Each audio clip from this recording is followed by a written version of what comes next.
Side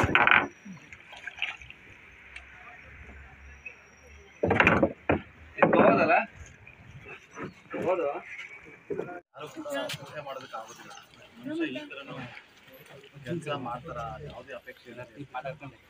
ಮಾತಾಡ್ಸ್ತೀವನ್ನ Ishwara ಮಲ್ಕವ್ರನ್ನ. ನೀವೇನಾದರೂ Ishwara ಮಲ್ಕವ್ರನ್ನ comment ಕೇಳಬೇಕು ಅಂತ ದಯವಿಟ್ಟು ಕಮೆಂಟ್ ಮಾಡಿ. ವೀಕ್ಷಕರೇ, ಈಗ ನೀವು ಗಮನಿಸ್ತಾ ಇರ್ಬೋದು, 3ನೇ ಹಂತದ ಒಂದು ಕಾರ್ಯಾಚರಣೆ ನಡೆಯುವಂಥ ಒಂದು ಸ್ಥಳಕ್ಕೆ ಈಗ ಇಲ್ಲಿಯ ಸ್ಥಳೀಯ ಶಾಸಕರಾದಂಥ ಸತೀಶ್ ಸೈಲ್ ಅವರು ಆಗಮಿಸಿದ್ದಾರೆ. ಗಮನಿಸ್ತಾ ಇರ್ಬೋದು, ದೂರದಲ್ಲಿ ನಿಮಗೆ ಝೂಮ್ ಮಾಡಿ ತೋರಿಸ್ತಾ ಇದ್ದೀನಿ. ಇನ್ನು ಕೆಲವೇ ಕ್ಷಣಗಳಲ್ಲಿ ಈ ಒಂದು 3ನೇ ಹಂತದ ಕಾರ್ಯಾಚರಣೆ ಏನಿದೆ, ಈ ಒಂದು ಡ್ರೆಜರ್ ಮುಖಾಂತರ ನಡೆಯುವಂಥದ್ದು ಪ್ರಾರಂಭಗೊಳ್ಳಲಿದೆ.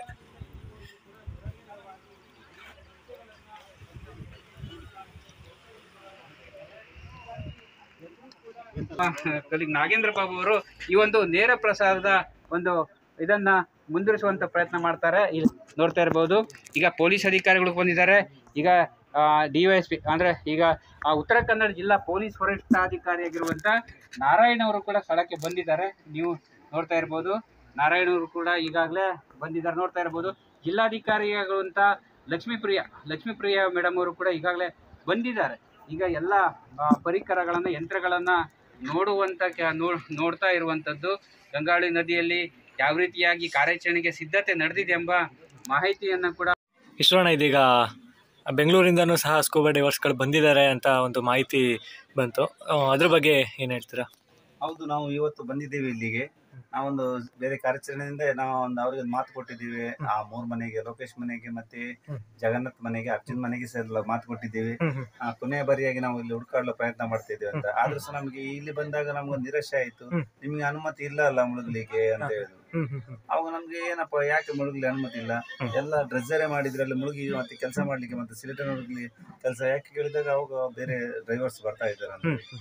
ಅವಾಗ ನಮ್ಗೆ ತುಂಬಾ ಬೇಜಾರಾಯ್ತು. ಯಾಕಂದ್ರೆ ಮುಂಚೆ 9.5 ಅಲ್ಲಿ ಇರುವಾಗ ಸಹ ನಮ್ಗೆ ಇಳಿಸಿದ್ರು, 6.5 ಅಲ್ಲಿ 2ನೇ ಹಂತದಲ್ಲಿ ನಮ್ಮನ್ನು ಇಳಿಸಿದ್ರು. ಅವಾಗ ಸಹ ನಾವು ನಮ್ಮ ಸಮಯ ಈ 3ನೇ ಬಾರಿಗೆ ಕೊನೆಯ ಬಾರಿ 99% ಆದ್ಮೇಲೆ 1% ಇಲ್ಲ ಅಂದ್ರೆ ಎಷ್ಟು ಬೇಜಾರಾಗ್ತದೆ. ಆ ತರ ಈಗ ಸ್ಕೂಬಾ ಡೈವರ್ಸ್ ಇದ್ರೂ ಅವರಿಂದ ಏನು ಸಹಾಯ ಆಗ್ತದೆ ಈಶ್ವರಣ್ಣ ಈಗ ಕೆಲಸಕ್ಕೆ? ಹಾಗೆ ಸ್ಕೂಬಾ ಡೈವರ್ ಅಂದ್ರೆ ಕೆಳಗಡೆ ಈಗ ಒಂದೆಲ್ಲಾದ್ರೂ ಈಗ ಸುಮಾರು 60 ದಿನಗಳಾದ್ಮೇಲೆ ಯಾವ ದೇಹದ ಮೃತದೇಹಗಳು ಮಾಂಸಖಂಡಗಳು ಉಳಿಯುವುದಿಲ್ಲ. ಅಲ್ಲಿರೋದು ಖಾಲಿ ಸಿಲಿಟನ್ ಎಲುಬುಗಳು. ಅವಾಗ ಎಲ್ಲಾದ್ರೂ ಕೆಳ ಅಡಿಭಾಗದಲ್ಲಿ ಒಂದು ಅರ್ಧ ಜೀವ ಮೇಲೆ ಅರ್ಧ ಜೀವ ಕೆಳಗಡೆ ಇದ್ರು ಸಹ ಎಲುಬುಗಳು ಸಿಗುತ್ತಲ್ಲ, ಆ ಎಲುಬುಗಳು ಸಿಕ್ಕಿದ್ರೆ ಈಗ ಒಂದು ಇಲ್ಲಿ ಇವರು ಈಗ ಇಟಾಚಿ ಮುಖಾಂತರ ತೆಗೆದು ಮೇಲ್ಗಡೆ ಹಾಕ್ತಾರೆ, ಅದೊಂದು. ಮತ್ತೆ ಸಿಗದಿದ್ರೆ ಮೇಲ್ಗಡೆ ಎಲ್ಲಾದ್ರೂ ಮೊದಲ ಬಾರಿ ಸಿಕ್ಕಿದ್ರೆ ನಮ್ಮ ಅಡಿಭಾಗದಲ್ಲಿ ಹುಡುಕುವಾಗ ಎಲ್ಲಾದ್ರೂ ಸಿಲಿಟನ್ ಸಿಕ್ಕಿದ್ರೆ ಅದಕ್ಕೊಂದು ಸದ್ಗತಿ, ಕೊನೆಯ ಒಂದು ವಿಜ್ಞಾನಗಳು ಆಗುತ್ತಲ್ಲ, ಅದಕ್ಕೋಸ್ಕರ ಬಂದಿದ್ದೇವೆ. ಯಾಕಂದ್ರೆ ಇಲ್ಲಿನ ಜಗನ್ನಾಥ್ ಮನೆ ಹೆಣ್ಮಕ್ಳು ಸಹ ಆಡ್ತಾ ಇದ್ರೆ ಕೊನೆಯ ಬಾರಿ ಅಂತೂ ಅಪ್ಪಂದೊಂದು ಬಟ್ಟೆ ತಂದು ಕೊಡಿ ಅಂತ. ಯಾವ ಬಟ್ಟೆ ತರ್ಲಿಕ್ಕೆ ಆಗಿಲ್ಲ, ಈಗ ಎಲ್ಲಾದ್ರೂ ಎಲ್ಬುನ ಒಂದು ಚೂರ ತಂದು ಕೊಡುವ ಅಂತೇಳಿ ಅವ್ನು ಬಂದಿದೆ. ಅದ್ರೊಟ್ಟಿಗೆ ಇವರೊಟ್ಟಿಗೆ ನಾವು ಕೇಳೋದಷ್ಟು ಸ್ವಯಂವಾಗಿ ಸೈಡ್ ಅಲ್ಲಿ ಎಲ್ಲಾದ್ರೂ ನಮ್ಗೆ ವರ್ಕ್ ಕೊಡಿ, ಏನಾದ್ರು ದುಡ್ಡಿಗೆಲ್ಲ ನಾವು ಫ್ರೀ ಆಗಿ ಮಾಡೋದಲ್ಲ, ಒಂದು ಅವ್ರ ಜೊತೆ ಸಹಾಯ ಮಾಡೋ ಒಂದು ಕೆಲಸ ಆಗುತ್ತಲ್ಲ ಅಂತ ಸ್ವಯಂವಾಗಿ.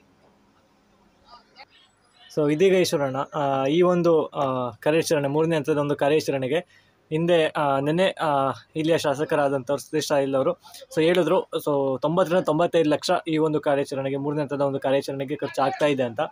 ಹಿಂದೆ ನಡೆದಂಥ ಒಂದು ಕಾರ್ಯಾಚರಣೆ ಎಷ್ಟು ಖರ್ಚಾಯಿತು ಅಂತ ಕೇಳಲ್ಲ, ಆ ಕಾರ್ಯಾಚರಣೆಯಲ್ಲಿ ನಿಮಗೆ ಎಷ್ಟು ಸಿಕ್ತು ಅಂತ ತುಂಬ ಜನ ಕೇಳ್ತಾ ಇದ್ದಾರೆ. ಯಾಕಂದರೆ ತಗೊಂಡಿಲ್ಲ, ನಮಗೂ ಗೊತ್ತು. ಬಟ್ ಅದ್ರ ಬಗ್ಗೆ ಏನು ಹೇಳ್ತೀರಾ? ಹಾಗೆ ನನ್ಗೆ ಈಗ ಸುಮಾರು ಈಗ 3 ಹಂತದಿದ್ದು 2 ಪಾತ್ರ, 1ನೇ ಹಂತ, 2ನೇ ಹಂತ, 3ನೇ ಹಂತ. 2 ಹಂತದಲ್ಲೂ ಸಹ ನಾನು ಯಾರ ಹತ್ರ ನಾನು ಬಿಡಿಗಾಸು ತೆಗೆದುಕೊಳ್ಳಿಲ್ಲ. ಯಾರು ಕೊಟ್ಟೆ ಅಂತ ಮುಂದೆ ಬಂದು ಹೇಳಿದ್ರು ಹೇಳ್ಬೋದು, ಯಾರು ಬಂದು ಸಹ ಹೇಳ್ಬೋದು, ಯಾರು ಕೊಡ್ಲಿಲ್ಲ. ಡೀಸೆಲ್ ಆಗ್ಲಿ, ನಮ್ಮ ಮೇಂಟೆನೆನ್ಸ್ ಖರ್ಚಾಗ್ಲಿ, ನಮ್ಮ ಯಾವ ಖರ್ಚು ಸಹ ನಮ್ಮ ಯಾರ ಹತ್ರ ಕೇಳಿಲ್ಲ. ನಮಗೆ ಸಪೋರ್ಟ್ ಮಾಡಿದ್ದು ಮಾತ್ರ ಇಲ್ಲಿನ ML ಸರ್ ಸತೀಶ್ ಸರ್ ತುಂಬಾ ಸಪೋರ್ಟ್ ಮಾಡಿದೆ. ಯಾಕಂದ್ರೆ ನಮ್ಮ ಬರುವಿಕೆಗೆ ಮತ್ತೆ ಇಲ್ಲಿನ DSP ಸರ್ ಗಿರೀಶ್ ಸರ್ ನಮ್ಗೆ ಒಳ್ಳೆ ಸಪೋರ್ಟ್ ಮಾಡಿದ್ದಾರೆ. SP ಸರ್ ಮತ್ತೆ ಹಾಗೆ DC ಸರ್ ಬಂದಾಗ ಮಾತಾಡಿ ಚೆನ್ನಾಗಿದ್ದಾರೆ. ಆದ್ರೆ ನಮ್ಗೆ ಅವ್ರ ಹತ್ರ ಯಾರ ಹತ್ರ ನಾವು ಒಂದು ಬಿಡಿಗಾಸನ್ನು ತೆಗೆದುಕೊಳ್ಳಿ, ನಮ್ಮ ಸ್ವಯಂ ಇಚ್ಛೆಯಿಂದ ನನ್ನ ಖರ್ಚಿನಿಂದ ನನ್ನ ಟೀಮ್ನು ಕರ್ಕೊಂಡ್ಬಂದು ಇಲ್ಲಿ ಖರ್ಚಾಗಿದೆ. ಸುಮಾರು 1 ಲಕ್ಷ ತನಕ ನಮ್ಗೆ ಖರ್ಚಾಗಿದೆ. ನಾನು ಅವ್ರ ಖರ್ಚು ಬೇಕಾದ್ರೆ ಕೇಳುದಿಲ್ಲ, ದುಡ್ಡಿನ ಅವರ ಬಿಡಿ. ಆದ್ರೆ ನಾವು ಸ್ವಯಂ ಇಚ್ಛೆಯಿಂದ ಮಾಡಿದ್ದು ಅಷ್ಟೇ. ಆದ್ರೆ ನಾನು ಯಾರ ಹತ್ರ ದುಡ್ಡು ತಗೊಂಡು ನಾವು ಮಾಡುದು ಇಲ್ಲ. ಯಾಕಂದ್ರೆ ನಾನು ಸ್ವಯಂ ಇಚ್ಛೆಯಿಂದ ಮಾಡಿದ್ದೀನಿ. ಅಂದ್ರೆ ಈಗ ಮೊದಲನೇ 2ನೇ ಕಾರ್ಯಾಚರಣೆಗೆ ನಿಮ್ಮನ್ನು ಕರೆಸಿದ್ರು, 3ನೇ ಹಂತದ ಕಾರ್ಯಾಚರಣೆಗೆ ಒಂದು ಫೋನ್ ಸಹ ಮಾಡಿರ್ಲಿಲ್ಲ ಈಶ್ವರಣ್ಣ. ಈ ರೀತಿ ಕಾರ್ಯಾಚರಣೆ ನಡೀತಾ ಇದೆ, ಸೊ ಬನ್ನಿ, ಅಥವಾ ಇದ್ರ ಬಗ್ಗೆ ಒಂದು ಮಾಹಿತಿಯು ಸಹ ನಿಮಗೆ ತಲುಪಿರಲಿಲ್ಲ, ಅದ್ರ ಬಗ್ಗೆ ಏನು ಹೇಳ್ತೀರಾ? ಅದೇ ನಮ್ಗೆ ಬೇಜಾರಾಗಿದೆ. ಯಾಕಂದ್ರೆ ನಾವೀಗ ಇಲ್ಲಿ ಒಂದು 3ನೇ ಹಂತದ ಒಂದು ಕಾರ್ಯಾಚರಣೆಗೆ ನೋಡ್ಬೇಕು. ಯಾಕಂದ್ರೆ ಮನೆಯವ್ರಿಗೆ ಒಂದು ಮಾತು ಕೊಟ್ಟಿದ್ದೆ, ಅರ್ಜುನ್ ಮನೆಗೆ ಆಗ್ಲಿ ಈ ಜಗನ್ನಾಥ ನಿಮ್ಮ ಜೊತೆ ನಾನು ಇದ್ದೇನೆ ಅಂತ. ಈ 3ನೇ ಹಂತ ಕಾರ್ಯಾಚರಣೆಗೆ ಸಹ ನಮ್ಗೆ ಸುಳಿಯೇ ಇಲ್ಲ ಇಲ್ಲಿ ನಡೀತಿದೆ ಅಂತ ಹೇಳಿ. ನಮಗೆ ಗೊತ್ತಾಗಿದ್ದೇ ನಮ್ಮ ಅರ್ಜುನ್ ಮನೆಯವರಿಂದ ಫೋನ್ ಮಾಡಿದ್ದೆ, ಅಲ್ಲಿ 18ನೇ ತಾರೀಕಿಗೆ ಬಂದಿದೆ, ಡ್ರೆಜರ್ ಬಂದಿದೆ ಅಂತ ಹೇಳಿ. ಆಮೇಲೆ ಇಲ್ಲಿ ಬಂದು ನೋಡುವಾಗ ನಿಮ್ಗೆ ಅನುಮತಿ ಇಲ್ಲ ಮುಳುಗಲಿಕ್ಕೆ ಅಂತ ಹೇಳಿದ್ರು. ಆವಾಗ ಸರಿ, ಯಾಕಂದ್ರೆ ನಾವು ಮುಳುಗಿ ಏನಾದ್ರು ಆ ಮನೆಗಳಿಗೆ ಏನಾದ್ರು ಸಿಲ್ಟನ್ ತೆಗೆಯುವ ಒಂದು ವ್ಯವಸ್ಥೆ, ಎಲುಬಿನ ವ್ಯವಸ್ಥೆ ತೆಗೆದು ಹುಡುಕುವ ಒಂದು ಪ್ರಯತ್ನ ಮಾಡ್ತಿದ್ದೇವೆ. ಆದ್ರೆ ಅದು ಇಲ್ಲ ಅಂತ ಹೇಳಿ ಆವಾಗ ನಮ್ಗೆ ತುಂಬಾ ಬೇಸರ ಆಗಿತ್ತು. ಅದಕ್ಕೆ ಈಗ ನಾವು ಅವರ ಒಂದು ಏನಾದ್ರು ಸಂದೇಶ, ಒಂದು ನಮಗೆ ಇಂಡಿಪೆಂಡೆಂಟ್ ಆಗಿ ಒಂದು ನೀವು ಹುಡುಕಿ ಅಂತ ಹೇಳಿದ್ರೆ ಸಾಕು, ಅಷ್ಟೇ. ನಾವು ಹುಡುಕುವ ಪ್ರಯತ್ನ ಖಂಡಿತ ಮಾಡ್ತೀವಿ. ಈಗ ನೀರಿನ ಮಟ್ಟದ ಬಗ್ಗೆ ಏನ್ ಹೇಳ್ತೀರಾ ಈಶ್ವರಣ್ಣ? ನೀರಿಗೆ ನೋಡಿ, ನೀವು ಮುಂಚೆ 9.5 ಇತ್ತು, ಇಷ್ಟು ಸ್ಪೀಡ್ ಇತ್ತು. ಎರಡನೇ ಹಂತದಲ್ಲಿ 6.5 ಇತ್ತು, ಆವಾಗ ಸಹ ಇಳಿಸಿದ್ದೇವೆ. ಈಗ 1.0 ಉಂಟು. ಯಾಕಂದ್ರೆ ನೀರಿನ ಒತ್ತಡನೇ ಇಲ್ಲ, ಸ್ಪೀಡ್. ನೀರು ಹೇಗೆ ನೋಡಿದ್ರೆ ಹಿಂಗೆ ಹಸಿರಾಗಿದೆ, ಸ್ವಿಮ್ಮಿಂಗ್ ಪೂಲ್ ಅಲ್ಲಿ ಹೇಗಿದೆ ಆ ತರ. ಮುಂಚೆ ಕೆಂಪು ಅಂದ್ರೆ ಬಟ್ಟೆ ಕಟ್ಟಿದ್ರೆ ತೋರುದು, ಆ ತರ 0 ಇತ್ತು. ಈಗ ಅಡಿಭಾಗದಲ್ಲಿ ಹುಡುಕಾಡ್ಲಿಕ್ಕೆ ತುಂಬಾ ಚೆನ್ನಾಗಿದೆ. ಯಾಕಂದ್ರೆ ನೋಡಿ, ಅಡಿಭಾಗದಲ್ಲಿ ಏನಾದ್ರು ಒಂದು ಸಿಲಿಟರ್ ಇದ್ರೆ ಸಹ ಕ್ಲೀನ್ ಆಗಿ ತೋರ್ತದೆ. ಮುಂಚೆ ಟಾರ್ಚ್ ಹಾಕಿ ನಾವು ನೋಡ್ಬೇಕು ಸ್ವಲ್ಪ ದೂರ. ಈಗ ಟಾರ್ಚ್ ಬೇಡ, ಏನು ಬರಿಗಣ್ಣಲ್ಲೇ ಅಡಿಯಿಂದ ಹುಡುಕಬಹುದು. ಅಂದ್ರೆ ಈಗ ನಿಮ್ಮ ಪ್ರಕಾರ ಈ ಏನಿದು ಡ್ರೆಜ್ಜರ್ ಇಳಿಸೋದಕ್ಕಿಂತ ಮುಂಚೆ ಮೊದಲನೇದಾಗಿ ಒಂದ್ಸರಿ ಸ್ಕೂಬಾ ಹಾಕೋಕೆ ಅವಕಾಶ ಕೊಡಿ. ಇಲ್ಲಾಂದ್ರೆ ಡ್ರೆಜ್ಜರ್ ಬಿಟ್ರೆ ಆ ಒಂದು ಎಲುಬುಗಳೇನಿದೆ ಅದೆಲ್ಲ ಡ್ರೆಜ್ಜರ್ ಕಾರ್ಯಾಚರಣೆ ಮಾಡಿದ್ರೆ ಪುಡಿಯಾಗಿ ಹೋಗ್ತದೆ ಅಥವಾ ತುಂಡಾಗಿ ಹೋಗುತ್ತೆ. ಅದೇ ರೀತಿ ಆಗನ ಆಗ್ಬೋದು. ಯಾಕಂದ್ರೆ ಈಗ ಡ್ರೆಜ್ಜರ್ ಒಂದ್ ಕಡೆ ಕೆಲಸ ಮಾಡ್ತಿದ್ರೆ ಬೇರೆ ಕಡೆ ನಮಗೊಂದು ಪ್ರೈವೇಟ್ ಆಗಿ ಹುಡುಕಾಡ್ಲಿಕ್ಕೆ ಇದು ಮಾಡ್ಬೇಕು. ಯಾಕಂದ್ರೆ ಆ ಭಾಗದಲ್ಲಿ ಸಹ ಒಂದು ಮೃತದೇಹಗಳು ಸಿಕ್ಕಿರ್ಬಹುದು, ಅಲ್ಲಿ ಹುಡುಕಾಡುವ ಒಂದು ಕೆಲಸ ಆಗ್ತದೆ. ಯಾಕಂದ್ರೆ ಕ್ಲಿಯರ್ ಆಗಿ ತೋರ್ತಾ ಉಂಟು. ಈಗ ಗಾಡಿ ಆಗ್ಬಹುದು, ಅದಲ್ಲದೆ 3 ಜನ ಮೃತದೇಹ, ಅದಲ್ಲದೆ ಎಷ್ಟು ಜನ ಬಿದ್ದಿರ್ಬಹುದು ನಮ್ಗೆ ಗೊತ್ತಿಲ್ಲ ಅಲ್ಲ. ಗೊತ್ತಿದ್ದ ಮೇಲೆ ಆಗದೆ ಯಾರ ದೇಹಗಳು ಸಿಗಬಹುದು. ಅದು ಆ ಮನೆ ಇನ್ನು ಸಹ ಒಂದು ಐಡೆಂಟಿಫೈ ಆಗದ ಮನೆಯವರು ಸಹ ಇರ್ಬೋದು. ಈಗ ಯಾಕೆ ಮಗಲ್ಲಿ ಕೆಲಸ ಹೋಗಿದೆ ಅಂತ ಅದು ಇರ್ಬೋದು. ಹಾಗೆ ಈಗ ಕೆಲವು ಈಗ ಮೃತದೇಹಗಳು ಸಿಕ್ಕಿದ್ರೆ ಸಿಗಬಹುದು ಅಡಿಭಾಗದಲ್ಲಿ, ಅದಕ್ಕೊಂದು ಸಂತತಿ ಆಗುತ್ತಲ್ಲ, ಅದಕ್ಕೋಸ್ಕರ ಬಂದಿದೆ. ಹೌದೌದು. ಈಗ ಅಲ್ಲಿ ದೂರದಲ್ಲಿ ನೋಡ್ತಾ ಇದ್ರೆ ಗೊತ್ತಾಗ್ತದೆ. ಸೊ ಅಲ್ಲಿ ನೋಡ್ತಾ ಇರ್ಬೋದು ನೀವು ಸಹ ಎಷ್ಟು ನೀರು ಕಮ್ಮಿ ಆಗಿದೆ ಅಂತ.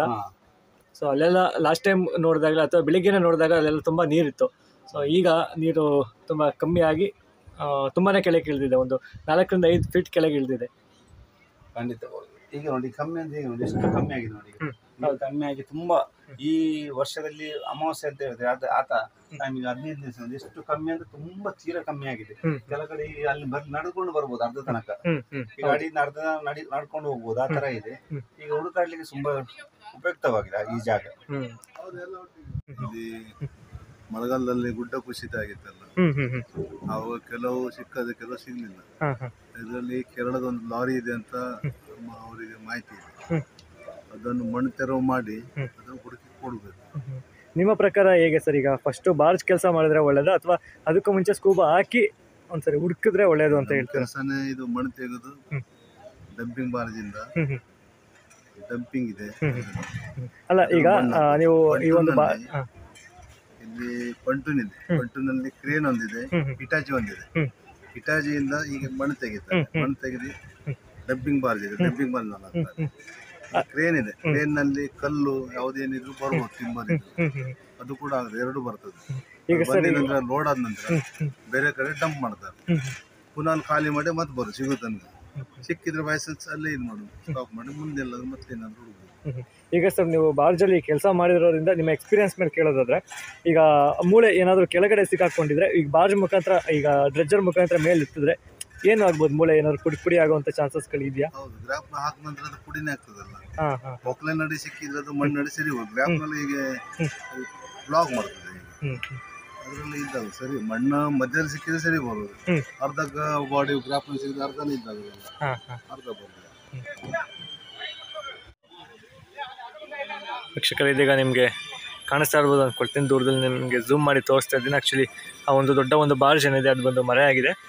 ಸೊ ಅದರ ಹಿಂದೆ ಸ್ಥಳೀಯ ಶಾಸಕರಾದಂಥ ಸತೀಶ್ ಸಾಯಿಲ್ ಅವರು ಹಾಗೂ ಜಿಲ್ಲಾಧಿಕಾರಿ ಹಾಗೂ SP ಸರ್ ಈಗ ಈ ಒಂದು 3ನೇ ಹಂತದ ಕಾರ್ಯಾಚರಣೆಗೆ ಚಾಲನೆಯನ್ನು ನೀಡೋದಕ್ಕೆ ಪೂಜೆ ಪುನಸ್ಕಾರಗಳನ್ನು ಕೈಗೊಂಡಿದ್ದಾರೆ. ಸೊ ಅದೆಲ್ಲ ಆದ ನಂತರ ಈ ಒಂದು ಕಾರ್ಯಾಚರಣೆ ಮುಂದುವರಿಯುತ್ತೆ.